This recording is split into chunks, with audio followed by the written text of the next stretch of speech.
All right, everybody, now let's talk about your favorite topic, you. Now we're going to start off with the domestic trines, which are the rabbit, the pig, and the goat. And the bottom line for the domestic trines in a snake moon is watch your butt. It's mostly, with respect to the goat, this kind of self-evident. Goats themselves are not necessarily have a broad enough vision to be able to see all the previous causes of context.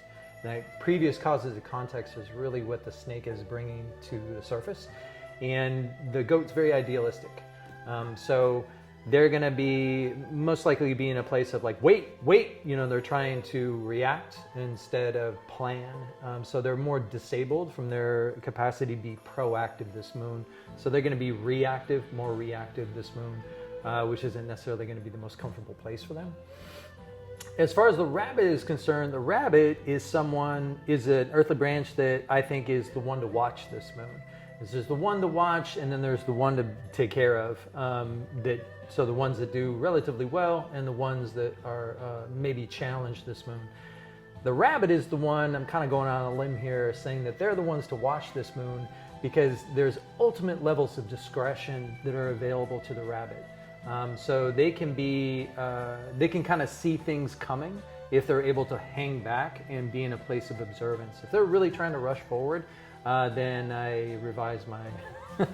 It's going to be harder for them. They might have difficulties. But if they can hang back and be more in a place of like really deep levels of observance to these kind of previous causes of context, then they do really well this moon. For the pig, they're basically disabled this moon, if you can't already tell. So don't overreact, is what I would say to the pig in this particular moon, because they don't really see it coming, and it's very seductive. The snake chi kind of draws a pig out of its shell sometimes, because there is a kind of suggestion that what is welcoming is this kind of something familiar, and then it's not. So it's a little bit more bait and switch for them.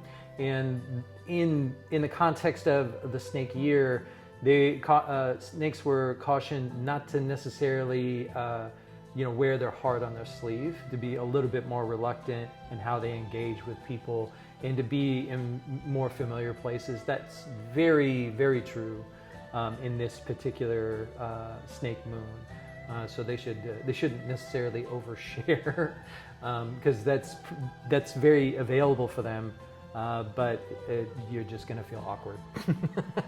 That's how it goes.